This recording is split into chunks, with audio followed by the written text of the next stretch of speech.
एक बार की बात है, सुषमा अपने पूरे परिवार के साथ खुशी खुशी मोहन नगर में रहती थी।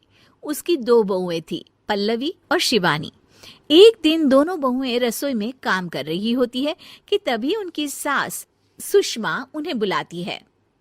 अरे बहू, जरा इधर तो आना। शिवानी, जरा जाकर देखना सासू माँ क्या कह रही हैं। दीदी आप ही देख लो ना जाकर, आपको भी तो सुनाई दे रहा है। अरे मैं आटा गूंद रही हूँ ना, तुम चली जाओ। हाँ तो मैं भी तो सब्जी काट रही हूँ ना दीदी।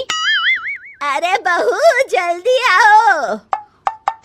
ओफो, ये तो जाएगी नहीं। मैं ही जाकर देखती हूँ कि क्या करना है। पल्लवी सुषमा के कमरे में जाती है। जी मम्मी जी, क्या हुआ?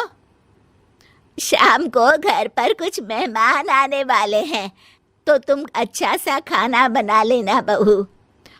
ठीक है मम्मी जी, आप बता दीजिए क्या क्या बनाना है और कितने लोग आ रहे हैं। सुनील की मौसी जी और उनका पूरा परिवार आ रहा है। कुल मिलाकर 3 लोग और हमें मिलाकर हुए 9 लोग। तो अभी से ही तैयारी करना शुरू कर दो। और हाँ, घर की सफाई भी कर देना, हाँ, अच्छे से। जी मम्मी जी, सब काम हो जाएगा, आप चिंता मत कीजिए। पल्लवी शिवानी को घर में मेहमान आने वाले हैं इसके बारे में बताती है। क्या 9 लोगों का खाना बनाना होगा, घर की सफाई करनी है? बाप रे, सासू माँ ने तो हमें घर की नौकरानी ही समझ कर रखा है। ऐसा नहीं बोलते शिवानी, हम इस घर की बहू हैं और घर के काम करना हमारा फर्ज है। दीदी तो है ही सासू माँ की चमची, जब देखो सासू माँ सासू माँ। मैं तो इतना सारा काम नहीं करने वाली। शिवानी कपड़े लेकर गमला साफ कर रही होती है और चक्कर आने का नाटक करने लगती है। मेरा सर चकरा रहा है। तभी वहां पल्लवी और सासू माँ जाते हैं। अरे बहू, क्या हो गया तुम्हें? मम्मी जी, बहुत तेज सर में दर्द हो रहा है। तुम एक काम करो शिवानी, आराम कर लो। नहीं नहीं दीदी, घर में मेहमान आने वाले हैं, मुझे आपकी मदद करनी चाहिए। अरे कोई बात नहीं शिवानी, तुम आराम कर लो, मैं सब काम कर लूंगी। ठीक है दीदी, अगर आप इतना कह रही हैं तो आराम कर लेती हूँ। शिवानी आराम से अपने कमरे में मैगजीन पढ़ रही होती है। इसे कहते हैं आराम की जिंदगी। इतना सारा काम। चलो, सारा काम खत्म हो गया, शिवानी को देख आती हूँ। शिवानी अपने कमरे में ईयरफोन में गाने सुनते सुनते सो जाती है और उसके साइड में मैगजीन भी रखी होती है। पल्लवी वहां आ जाती है और वो सब देखती है। ओहो, तो मतलब सब काम चोरी का बहाना था। अभी बताती हूँ इसको। घर का सारा काम मुझे करना पड़ा और ये महारानी यहाँ मैगजीन पढ़ रही है, गाने सुन रही है। पल्लवी रसोई से एक प्लेट और चम्मच लेकर आती है और शिवानी को थाली बजाकर उठाने लगती है। शिवानी अचानक से उठती है। उठ गई महारानी, गाने भी सुन लिए, मैगजीन भी पढ़ ली। तुम तो बहुत बड़ी झूठी निकली शिवानी। तुमने सर दर्द का बहाना बनाया ताकि काम करने से बच सको। हाँ, बनाया बहाना, तो क्या करती, इतने सारे काम करती।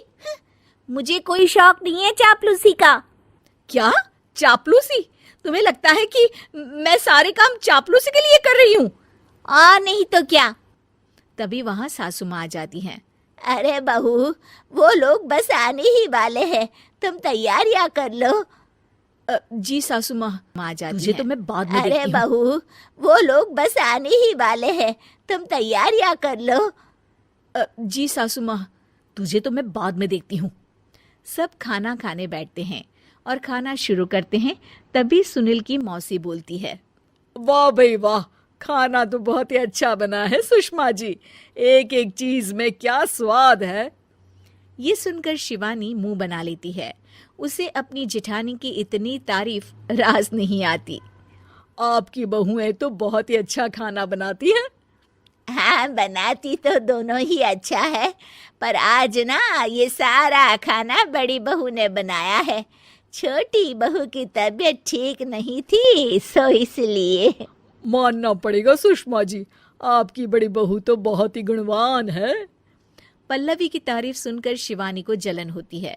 पल्लवी ये सुनकर खुश हो जाती है और शिवानी की तरफ देखकर उसे चिढ़ाती है। कुछ देर बाद मेहमानों के जाने का वक्त हो जाता है।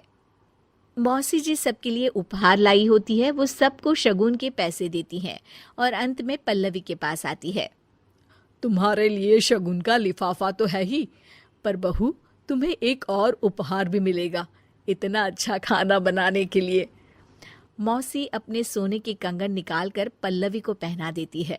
ये लो, ये मेरे मनपसंद कंगन है, अब से ये तुम्हारे हुए। धन्यवाद मौसी जी। ये देखकर शिवानी तो पूरी तरह से जल जाती है और गुस्से से रसोई में चली जाती है। तभी वहां पल्लवी आ जाती है और उसे अपने कंगन दिखाने लगती है। देवरानी जी, अब आपका सर दर्द ठीक तो है ना? मुझे लगता है कि अब सर दर्द शुरू हो गया होगा आपका।